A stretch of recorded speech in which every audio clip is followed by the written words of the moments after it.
చాలా సినిమాలు తీస్తున్నాం. చాలా సినిమాల్లో చాలా డబ్బులు వస్తూ ఉంటాయి. మీకే తెలుసు, నేను సినిమాలు తీసి కోట్లు కోట్లు సంపాదించానని. ఇది దాపరికం ఏం లేదు. కానీ ఈ సినిమా ద్వారా నేను సంపాదించేది డబ్బు కాకుండా వేరే ఉంది. ఈ సినిమాని తీసినందుకు చాలా తృప్తిని అనుభవిస్తాను. ఈ కథ విన్నప్పుడు 2021లో ఆయన దగ్గర విన్న దగ్గర నుంచి ఈ కథ నా మైండ్లోంచి పోవడం లేదు. ఎప్పుడు డైరెక్టర్ గారు కనపడినా ఆ కథ ఏమైంది, ఎప్పుడైనా సినిమా తీయాలయా అని అంటూ ఉండేవాడిని. అలాగా అనుకోకుండా ధీరజు విద్యార్థులందరూ కలిపి మళ్ళీ అదే కథని ఆయనతో తీయడానికి నా దగ్గర తీసుకొచ్చారు. So somewhere I'm destined to make this film. ఎందుకంటే సమాజానికి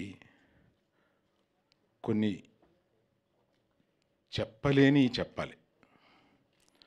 మనం అనుకొని చెప్పాలి. మనం బోల్డ్గా మనకు కొన్ని నిజాలు తెలిసినా కూడా మనం మాట్లాడుకోలేని మనం ఈ సినిమా మాధ్యమం ద్వారా చెప్పాలి. అటువంటి కోరిక కలుగుద్దన్నమాట ఈ సినిమా కథ విన్నప్పుడు. రాహుల్ లాంటి కమిటెడ్ పర్సనే దీన్ని ఆయన చెప్పేటప్పుడు ఏ ఉద్వేగం ఫీల్ అయ్యాడో ఆ ఉద్వేగంతో ఆ సినిమాని తీశారు. అటువంటి వాళ్ళే, అటువంటి సున్నిత హృదయులే ఆయన. వ్యక్తిగతంగా కూడా చాలా సున్నితమైన మనిషి. అటువంటి సున్నితమైన వాళ్ళే ఇటువంటి సున్నితమైన సబ్జెక్ట్స్ని చేయగలుగుతారు అనిపిస్తుంది అన్నమాట. అంటే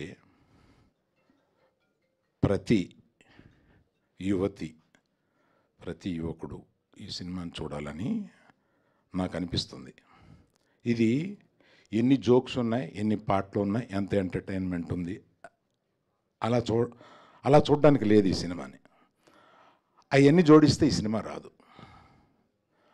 అలా చూడకుండా మన అక్క, మన చెల్లి, మన పిన్ని, ఇలాగా ఇంట్లో ఉన్నవాళ్ళు, ఆడవాళ్ళు, వాళ్ళ మనసుల్లో ఏముంటాయి, ఏ కోరికలు ఉంటాయి అంటే ఈ సినిమాని గర్ల్ ఫ్రెండ్ కాకుండా ఇంకో టైటిల్ ఏదైనా చెప్పమనంటే నీ జీవితం అంతా నేనే అని మగవాడు అనుకున్నా, ఆడది అనుకున్నా, నీ జీవితం అంతా నేనే అనేది వాళ్ళ మనసుల్లో ఏముంటుంది, వాళ్ళ మనసుల్లో ఎలా ఉంటుంది అనేది అతి సున్నితంగా చెప్పిన ఈ సినిమా అతి ఘాటుగా లాస్ట్కి వచ్చి లెగిసేటప్పుడు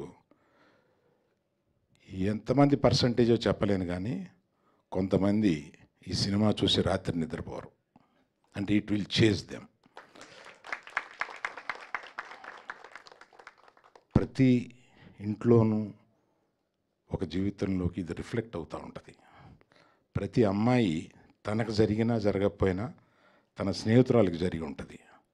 అలా రిఫ్లెక్ట్ అయ్యి ప్రతి వాళ్ళు కనెక్ట్ అవ్వడానికి ఇది పర్టికులర్గా. నేను ఆ సినిమా సాఫీగా వెళుతూ ఉంటుంది. వచ్చేటప్పటికి లాస్ట్ హాఫ్ అన్ అవర్ అమ్మ అని అనిపించి మీరందరూ ఈ సినిమాలో చెప్పిన దీన్ని కానీ ఇంకెందుకు బోల్డ్గా ఒకటి చెప్పాలి. మీరందరూ మేము తీసిన సినిమాలకు 1.5 దగ్గర నుంచి 3.5 వరకు ఇస్తారు. మీరు ఈ సినిమాకి తక్కువ ఇవ్వడానికి ఇబ్బంది పడతారు మీరు.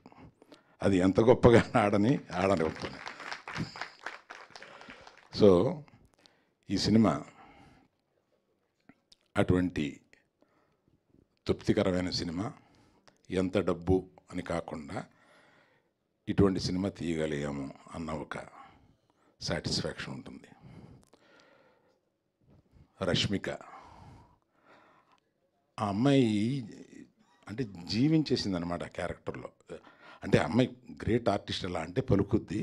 అటువంటిది ఆ అమ్మాయి she lived in to it. మిగతా వాళ్ళందరూ మాట్లాడారు.